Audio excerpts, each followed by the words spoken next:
শেখ হাসিনাকে ফাঁসির সাজায় দিল আন্তর্জাতিক অপরাধ ট্রাইব্যুনাল। এরাই গণ অভ্যুত্থানের জয়, এরাই সাধারণ মানুষের জয়, সন্তান হারা বাবা মায়ের জয়। ইতিহাসে এই প্রথম কোন দেশের প্রধানমন্ত্রী অপরাধের দায়ে মৃত্যুদণ্ডে দণ্ডিত হলেন।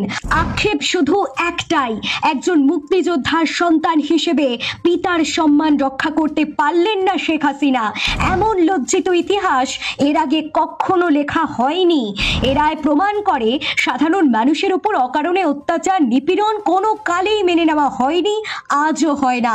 যারা বাংলাদেশকে নতুন করে গড়ে তোলার স্বপ্ন দেখেছিলেন, দেশের স্বার্থে ঘর ছেড়েছিলেন, আর ফেরেননি, আজ যেন তাদের স্বজনদের মনে কিছুটা হলেও তৃপ্তি কাজ করছে।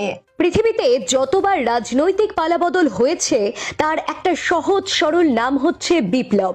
একসময় কমিউনিস্টরা প্রয়োজনে অপ্রয়োজনে বিপ্লব শব্দটি বলতেন, এখন বিপ্লবের কথা তারা আর বলেন না। সময়ে অসময়ে যে রাজনৈতিক পালাবদল ঘটে, বেশিরভাগ ক্ষেত্রেই সেটা হয় সহিংস। হাসিনাকে মৃত্যুদণ্ড দিল বাংলাদেশের আন্তর্জাতিক অপরাধ ট্রাইব্যুনাল। রায় ঘোষণা হতেই হাততালিতে ফেটে পড়ে আদালত কক্ষ। বিচারপতি সকলকে শান্ত হতে অনুরোধ করেন। হাসিনাকে 3টি অভিযোগে দোষী সাব্যস্ত করল আন্তর্জাতিক ট্রাইব্যুনাল।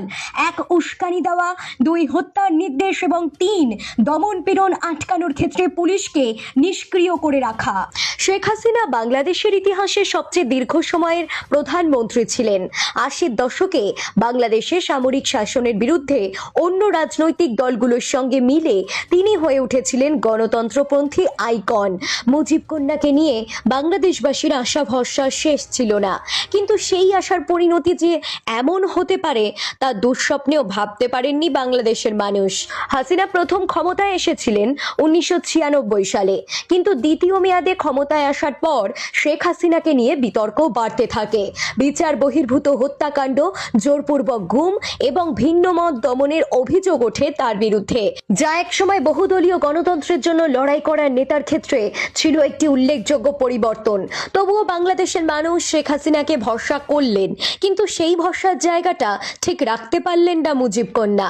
কোটা সংস্কার আন্দোলন থেকে সরকার পতন, বাংলাদেশবাসী বুঝিয়ে দিলেন সাধারণ মানুষের ধৈর্যের পরীক্ষা নিলে তার ফল হতে পারে মারাত্মক। জুলাই গণ অভ্যুত্থানের সময় সংগঠিত মানবতা বিরোধী অপরাধের মামলায় ক্ষমতাচ্যুত প্রধানমন্ত্রী শেখ হাসিনা সহ 3 আসামির বিরুদ্ধে মোট 5টি অভিযোগ আনা হয়েছিল।